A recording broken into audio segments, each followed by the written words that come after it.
Hi everybody. So tonight when I came home, my brand new D600 was waiting for me in the mail, and I opened it up right away. Started playing with it.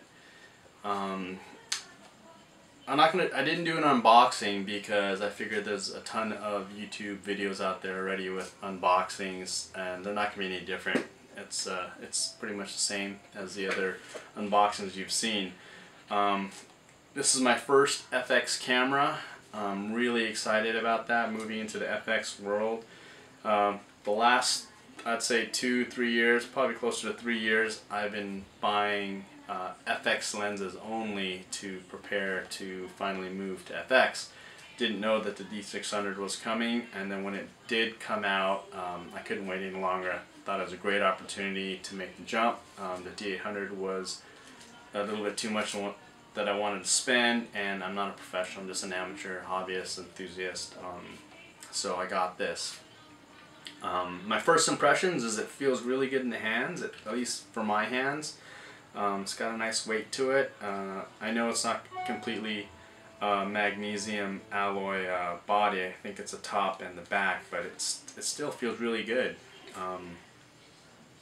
Anyway, one of my main things about the camera going full frame is I wanted to really check out the high ISO and the low light capability. So what I'm going to do is I'm going to set up some shots, and it's going to put some stuff right here on my desk and go through the ISO range from, I think it's ISO 50 equivalent, low 1, all the way to high 2, which is somewhere around 25,000 I think, and see how it performs. I've seen some stuff out there, but I wanted to see for myself.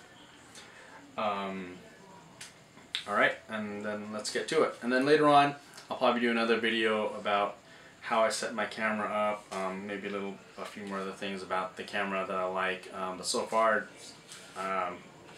you know, it feels great. I'm gonna start taking some shots.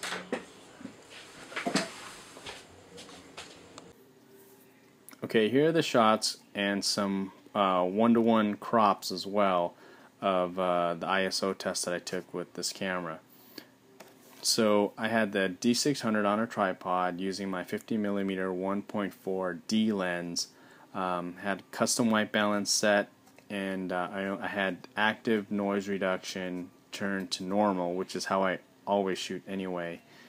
But I had active delighting turned off, and I had long exposure noise reduction turned off, and also some one-to-one crops in here as well. As you can see, I'm really impressed with the results of the D600. I mean, I can see images up to, honestly, all the way up to the range, you know, that are totally usable. All the way up to 12,800 actually. You know, you can turn those images, if they're really bad, to black and white, and they'll be great. As you can see here on this one-to-one crop of the shot I took at ISO 6400, I mean, I'm pretty impressed. You can almost make out the words on the back of this battery cover for the D600 at 1-to-1, and this is at ISO 6400. I mean, I think that's awesome. It's amazing. I mean, here's a shot at 12,800 ISO, and it's pretty noisy, and of course you try to avoid the situation, but you know, I'd rather push it to this level and get a shot than rather not take it at all. And you know, you can convert it to black and white and maybe massage it a little bit more in Photoshop and, you know, pull an image out of it. I think it's great. The low light capability of this camera, you know, is blowing me away. Here at 25,600, you know, the noise is pretty bad, but I actually thought it would be a lot worse. You know, overall, I'm really impressed with the low light capability of this D600. It's awesome.